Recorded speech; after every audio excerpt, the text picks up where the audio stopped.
Okay, so as promised, it is Thursday, and I am going to finish up Unit 6 today and finish up Lesson 4 of Unit 6 in class. So those of you online, you know that this will be the final video. Y'all will take your test on Tuesday. I know I had been saying that we were going to test today, but it just didn't work out. We just didn't quite have enough time to get through all of the information due to the snow day and all that stuff, which I wouldn't trade that for the world. That was so fun. But okay, so moving on now to lesson 4, we're talking about kind of the spread of Protestantism. Y'all should really have a pretty solid understanding of how it gets started, and of course Martin Luther and that whole storyline. But where does it go from there, right? Clearly, it makes a pretty big splash on world history, or else we wouldn't have, however many different Protestant churches just even up and down Gatesville's Main Street. Obviously the big pocket originally of Protestantism is in Germany, where Luther is from, but it quickly spreads into Switzerland.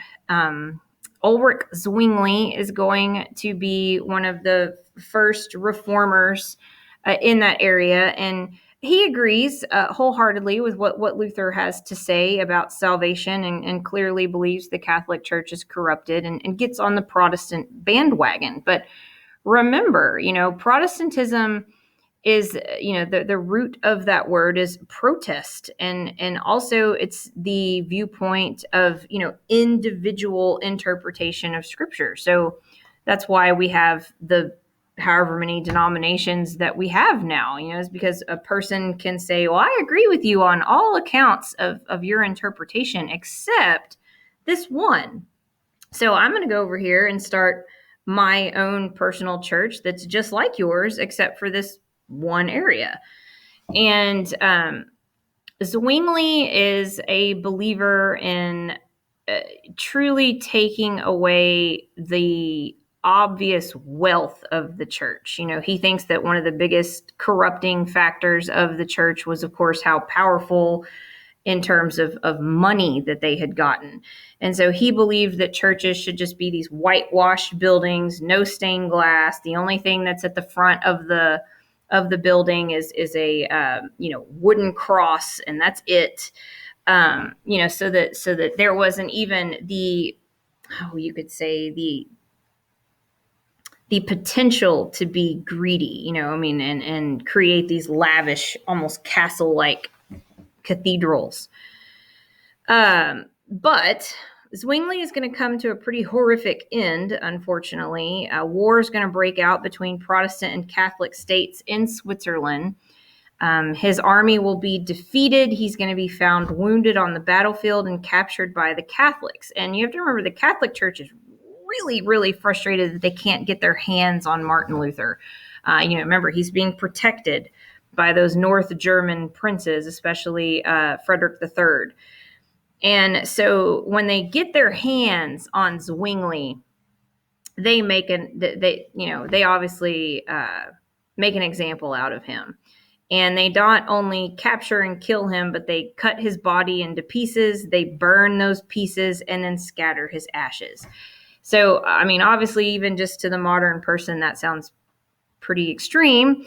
But at this time in history, the desecration of a body was one of the most awful, worst things that you could do to someone, because it condemned their soul to walk the earth. Like they couldn't ever get to heaven because, their body had been desecrated. And so when the Catholic Church does this, to them, they're doing it to a heretic and a sinner. So what does it matter?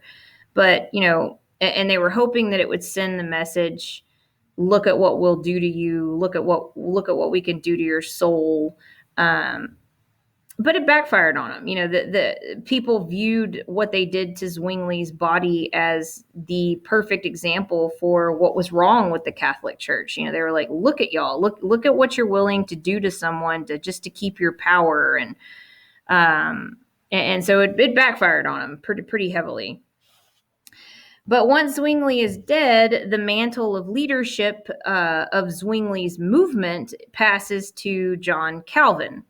And he believes, just like Luther and Zwingli, that the way to salvation is through faith and faith alone, not through these like certain things that you have to do through the church. But the biggest difference between Calvin and Luther was the idea of predestination. So Calvin believed that people essentially were kind of stamped for heaven or hell by God at their creation. Your soul was either predetermined to be damned or saved. And I always ask my students in class, do you see a lot of Calvin churches around? Or have you ever even heard of Calvinism prior to this particular class? And the answer is always no.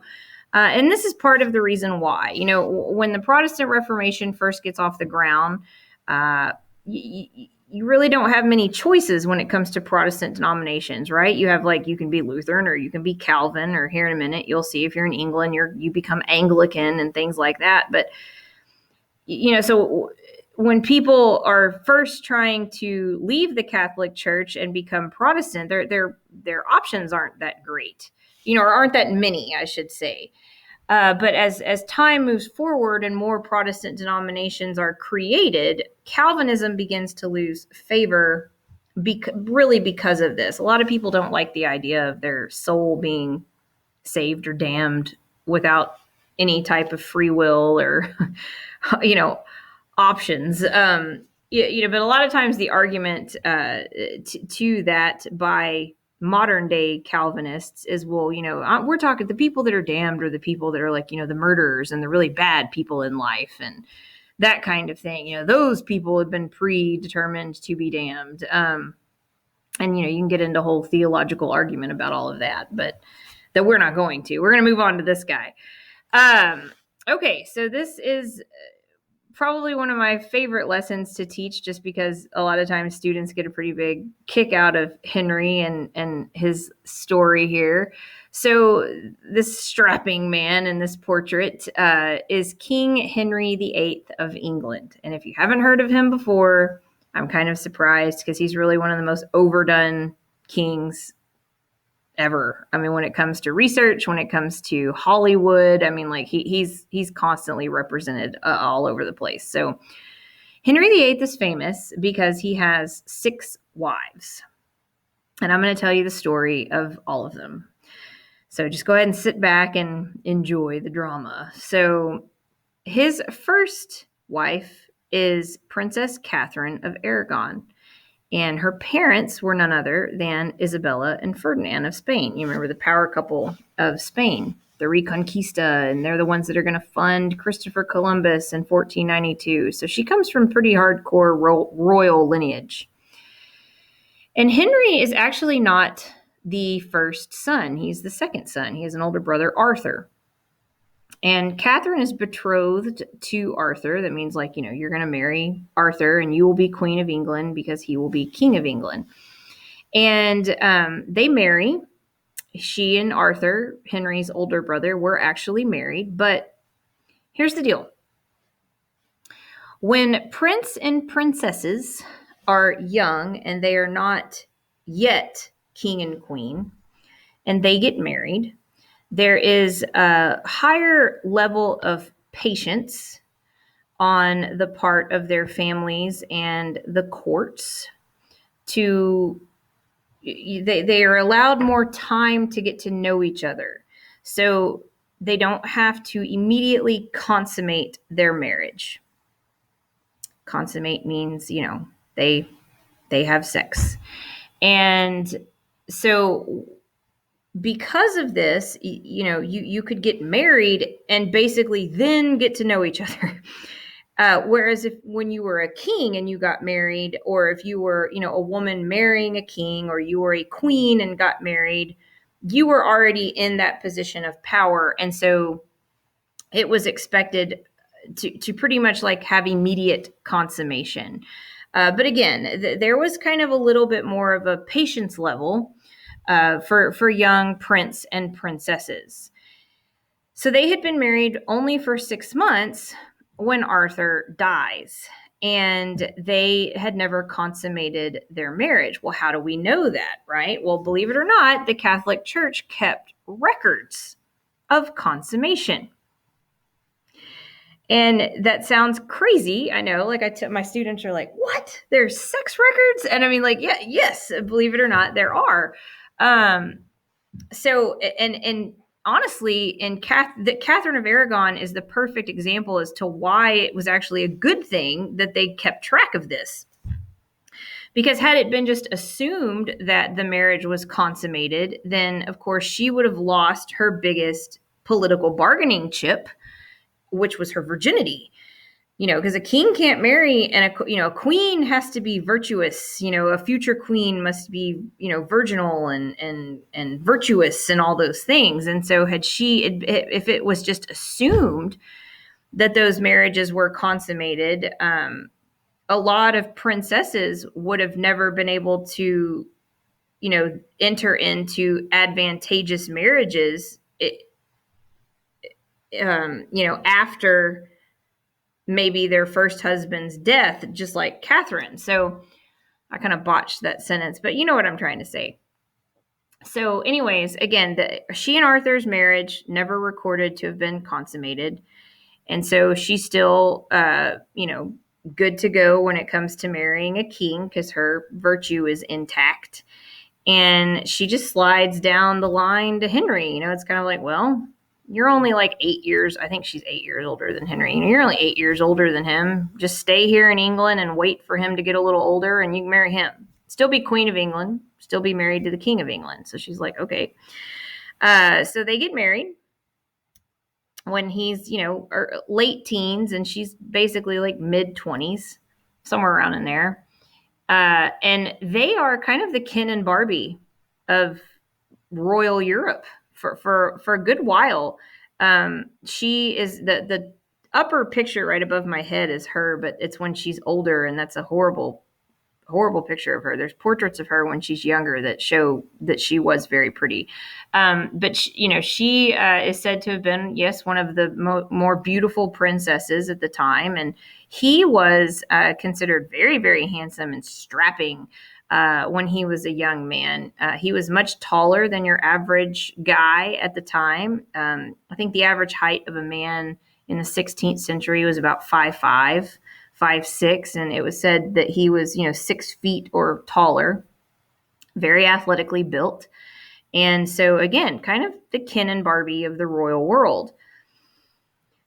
But after 20 years of marriage, she's in now her mid to late 40s, and of course, menopause sets in. So no more babies. And their only living child was Princess Mary. Well, it wasn't for a lack of trying. She had actually had 9 children with Henry VIII, and many of them had been boys, but they were either stillborn or they had died shortly after birth. So it's not like she didn't provide him with a lot of children. They just didn't survive. And it's very important, of course, for a king to have a male heir. You honestly want an heir and a spare. So, 2 boys is really what you want. And he had started feeling not only frustrated at the fact that they didn't ever have a healthy boy, but, there's a lot of political pressure on a king to have heirs, especially men. And it was even considered, as popular opinion, I should say, that God favored kings that had boys. Clearly God is favoring a king that has boys because that particular family line is guaranteed to continue on. So he kind of becomes obsessed with this. But in addition to his frustration about not having a boy, Anne Boleyn shows up at the English court. And he is originally very attracted to her because she's a different type of English lady. She had spent a lot of time at the French court, where things were a lot more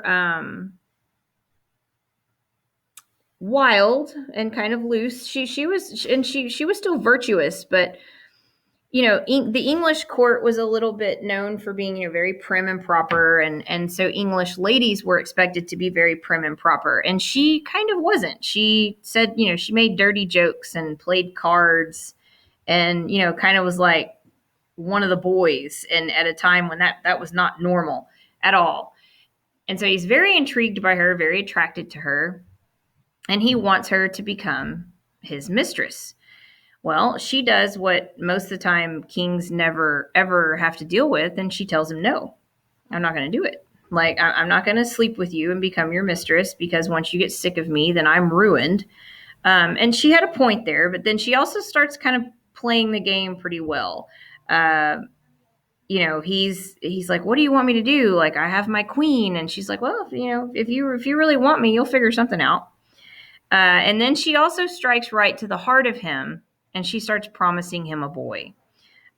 She starts saying, like, if I were your queen, I would give you a boy. I would give you so many boys. And because I'm a virgin and because I'm young, like, I promise that I can do that. And, it just fuels his desire for her. Not only is she, saying, you can't have me, but then she's also dangling, again, his heart's desire in front of that. So she's not only the ungettable get, that heightens the chase and attraction to her. She's funneling all the right words, and so this is when he is going to petition the Pope for a divorce from Catherine. And his justification for the petition of divorce is, well, she must not have been a virgin. She and Arthur, my brother, must have consummated their marriage. Otherwise, we would have a boy that survived. Because there is a line in scripture that talks about, if you take your brother's wife, your line will die. And so he uses that quote from scripture to justify him petitioning for their divorce. And the Pope basically sees right through this and is like, if she wasn't virtuous when you married her, you kind of would have known. And also, you haven't seemed to have had an issue with her for 20 years when, so I mean, like, we all know why all of a sudden you want to get rid of her. You want this new girl, and, and no, like, so the Pope says, no, I'm not going to grant this to you. And they go back and forth for years. And Henry finally gets really frustrated. And lucky for Henry, there's this German monk that's created this split from the Catholic Church. And so Henry hops on the Protestant bandwagon and splits England off from the Catholic Church officially. And he creates the Church of England, or the Anglican Church. And no surprise, the head of the Church of England is him, the king or the monarch themselves. So now, not only, of course, is Henry the king and head of state, he is now the head of the Church of England. So he's got now a dual, I can pretty much do whatever I want and get away with it card. And so first order of business, once he's in charge of his own church, is divorcing Catherine and marrying Anne Boleyn. So very different motivation from Luther and Calvin and the other people of the Protestant Reformation. He wants the girl and wants to get rid of his other wife, and that's how England becomes Protestant. So in June 1533, he marries Anne Boleyn, and in September of 1533, their daughter, Elizabeth, is born. So clearly not the boy that she had promised. And originally, yes, he's highly disappointed and frustrated at the fact that it's a girl. But he's like, you know what? I still love you. If we can have a healthy baby girl, we can have a healthy baby boy. Too bad for Anne. She gets pregnant twice after Elizabeth, miscarries them both, and they are both boys. So now Henry looks at this and says, I can't do this again. Like I went through this with Catherine. I can't go through this again. You promised me. And of course, he's also frustrated and has some resentment towards her because he's like, you promised me and I loved you and I trusted you. And, you're not delivering on your promise and you're not giving me my boys. And, you bewitched me. I mean, there's all kinds of stuff that he uses to justify getting rid of her. And that's pretty much what he does. Because this is Anne Boleyn. She's pretty savvy when it comes to being political, and she's very strong-willed, and she's not just going to go away quietly. And he knows this about her. So he creates a lie that she was having an incestual relationship with her brother. And because she was kind of viewed as England's like homewrecker queen, and no one liked her, and everyone had loved Catherine, it wasn't that difficult for public opinion to sway against her and for her to be condemned, even on completely bogus charges of incest. So she and her brother are both sent to the chopping block and off with their heads. So enter wife number 3. Y'all can watch that on your own time. Enter wife number 3, Jane Seymour. She's going to be married to him for a year, and she will be the wife that gives him finally the bouncing baby boy, Prince Edward. Unfortunately, however, Jane will die about 2 or 3 days maybe after Prince Edward is born. She dies of what's at that time known as childbed fever, but it's basically, from what I understand of it, they didn't get all the stuff out when he was born. And so, if you don't get all of that out, it can become infected and can actually lead to like sepsis. And I'm pretty sure that's kind of what happened to her. And so he's devastated, right? Like finally his most beloved queen that gave him a son is now dead. But he also has disinherited and stripped of their titles his 2 daughters, Mary and Elizabeth. And so his advisors are kind of like, okay, we know that you're really heartbroken that Jane has died, and we're really sorry, and we're so happy that you have a boy, but you kind of need some more kids if you're going to disinherit your girls. You need to, if you're going to go down this road, you need to go ahead and fulfill what you needed and get more than one boy. So he's like, okay, I guess I'll marry again. And they send him a portrait of a German princess, because clearly he can't marry a Catholic anymore, Anne of Cleves. And he sees her portrait and he's like, yeah, she'll do. She's cute. Bring her. So she shows up and they get married. But all he talks about is how ugly she is. Like, he's like, oh my gosh, she's so hideous. She's so ugly. She has the face, she looks like a horse. I mean, like, I'm talking really cruel, very mean things are said by him publicly about her. And, he's like, I'm sorry, I just can't do this. So he ends up, after 6 months, divorcing her. But honestly, if you're going to be a wife of King Henry VIII, you really kind of want to be Anne of Cleves. He does feel remorse, finally, about the things that he says about her looks. And he gives her a really beautiful palace out in the countryside of England, a nice annual salary. She can come and go from court whenever she wants. And they really become pretty good friends. And he even refers to her as his good sister Anne until his death. So let me kind of fast forward here. You can look through those in a minute. But so now we're on to his 5th wife, Catherine Howard. So he is pushing 50, if not 50, I think, at this point. And she is like 17, I think, when they get married. I mean, she's like a mid or maybe kind of mid to late teenage years when they get married. And he marries her for obvious reasons. She's said to have been pretty and she's young, and he thinks like, oh, she's pretty and she's young, and that's fun for me. But then also, like, hopefully she gives me a bunch of boys, which is what I'm looking for. But Catherine Howard is also really stupid and does not understand the level of politics that she is playing. Even when she becomes queen. I mean, she just really is that immature and that dumb. And because Henry, by the time he's at this point in his life, he's become very, very fat. When he dies, he's actually weighs over 500 pounds. He's huge. Ulcers all over his legs. Like, he's gross. And of course, she's young and pretty. And the last thing that she really wants to do is her marital duties to her husband. So she starts flirting and having fun with boys her age at court. And I mean, like, this is a huge no-no for queens. Kings can have mistresses. Queens, absolutely not. No, because then you run the risk, of course, of getting pregnant with a child that is not the king's. And she gets caught, and both she and her two lovers are then beheaded. So then we get to wife number 6, Catherine Parr.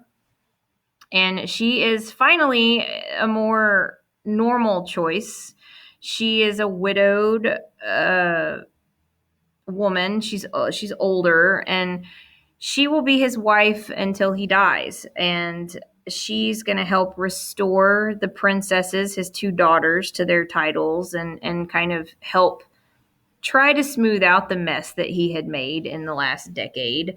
And so she's actually pretty good for the family and for him in his final years of life. So those are your 6 wives of Henry VIII and their stories. There's a fun little jingle that kind of helps you remember what happened to them. You have divorced, beheaded, died, divorced, beheaded, survived. And if you're into all of this, let me show you. There is ample amounts of stuff out there for you to read, for you to watch. If you know, Henry and his wives and those storylines kind of interest you. Tons and tons and tons and tons of stuff. Shakespeare, of course, wrote a play. There's a Broadway musical called Six.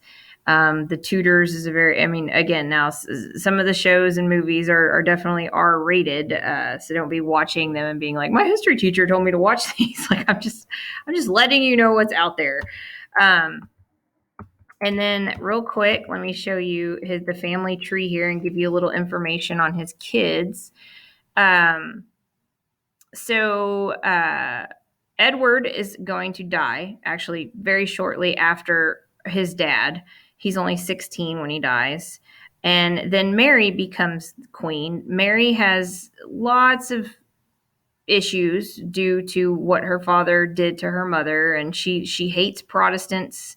She views Protestantism, of course, as the breakdown of England. She considers herself very staunchly Spanish, really more than English, because her mother, of course, was very, she not only was she Spanish, staunchly Catholic, very tied to those roots. And so Mary tries to take England back to Catholicism. And this doesn't go well because England had kind of settled into being Protestant. And she kills thousands of people by burning them at the stake for being heretics because they wouldn't convert back to Catholicism. And so she gets the historical nickname Bloody Mary. She's going to die kind of a terrible death.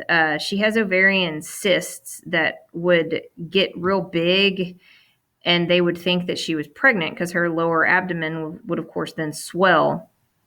But then they would rupture, and she would, of course, bleed. And they thought, oh, she's now, she's miscarrying. And so just emotionally, she kind of went through that a whole lot. But then it turned into ovarian cancer, and that's what killed her.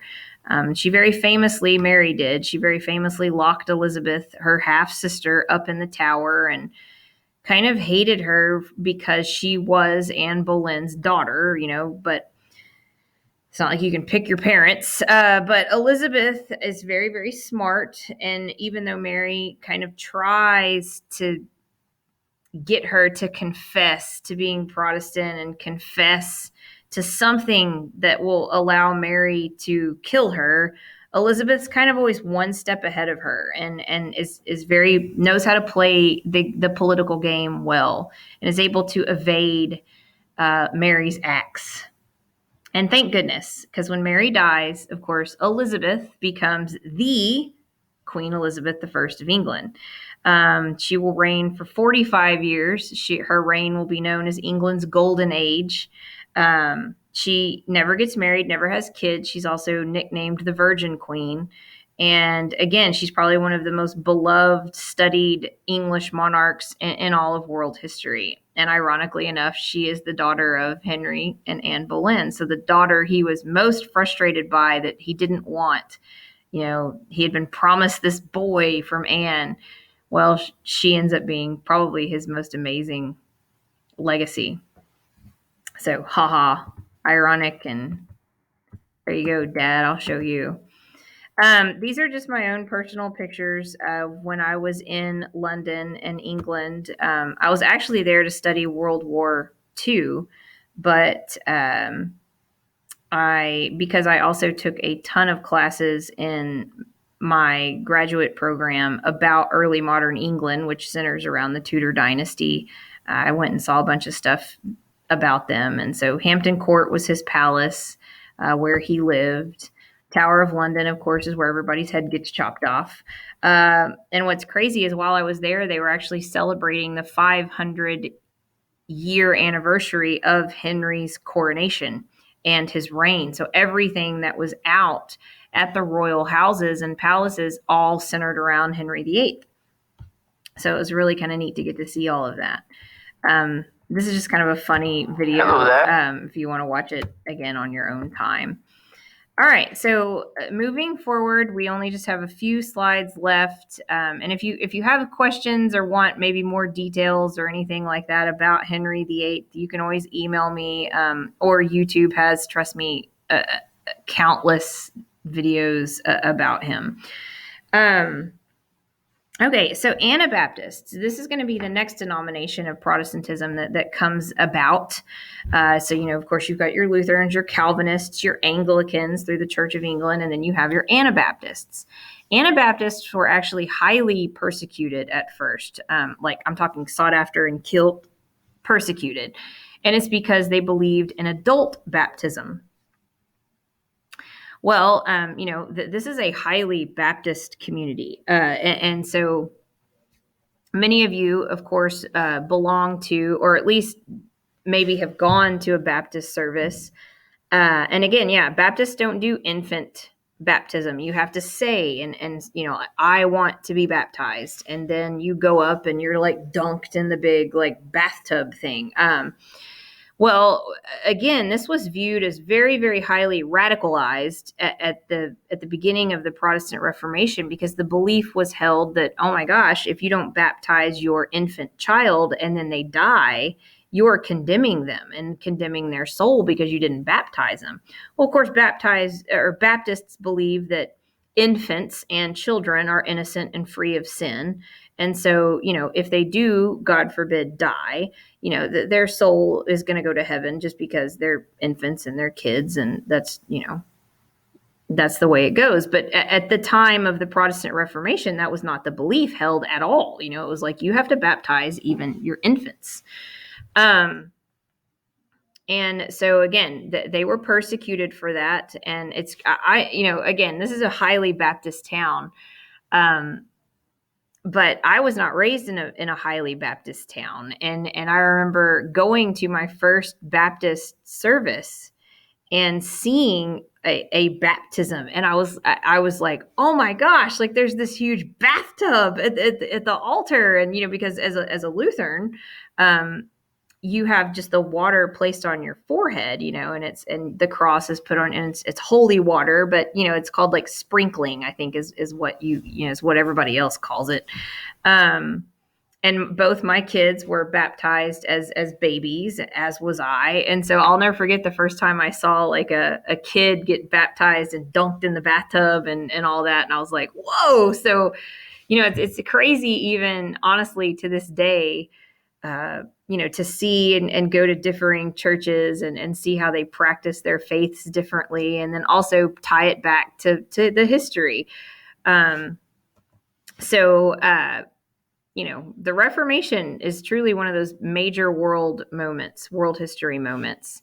So of course, the Reformation sparks all kinds of changes, but the biggest thing that clearly comes out of this is the Catholic Church wasn't as popular as they thought they were. And when they start losing the amount of ground with people that they lose, they realize, okay, maybe we do need to take a look in the mirror and change some things. Plus, this was hurting them financially. You have to think all of the land that the church owned, all of the cathedrals, all of the monasteries that were theirs are now in the hands of Protestants. And all of those churches are now Protestant. All those monasteries, Protestant. All those lands belong to the Protestant church. And that's a lot of money that's gone. Remember, when land equals power and money, you start losing it. And so, not only were they religiously motivated, they of course were financially motivated. So you end up with the Catholic Counter Reformation. And so kind of these three main things make up the Catholic Counter Reformation. They have the Council of Trent, which is almost a 2-decade-long council that meets regularly, that reform some of the practices. They get rid of things that look and seemed to be corrupted, and tried to create this very clear new body of doctrine, that all Catholics would then follow moving forward. They did reform the office of the Pope, the papacy, tried to kind of, dispel his power a little bit and spread it out amongst the clergy. And then the Jesuits were formed by Ignatius of Loyola. The Jesuits were the Society of Jesus. And their original mission was really to get out into Europe and infiltrate these, new Protestant-based areas and try to bring people back to Catholicism, try to restore the Catholic Church. And definitely those that were Catholic, keep them Catholic, kind of be like, look, we know that you might have some frustrations. We're changing, we're getting better, and so they were like the voice of the new church, and trying to keep people from either leaving or getting people to come back to it. So they do end up changing. Okay, so you've already watched this, took your quiz over it earlier in the week, and that's it. That's the end of Unit 6. Like I said, you will take the test over Unit 6 on Tuesday, and then we will start Unit 7, which is the Age of Exploration. So I hope you guys have an awesome 4-day weekend. I know this video is a little longer than normal, and it's because I get into all the wives, but hope you enjoyed it, and I'll see you next week. Bye.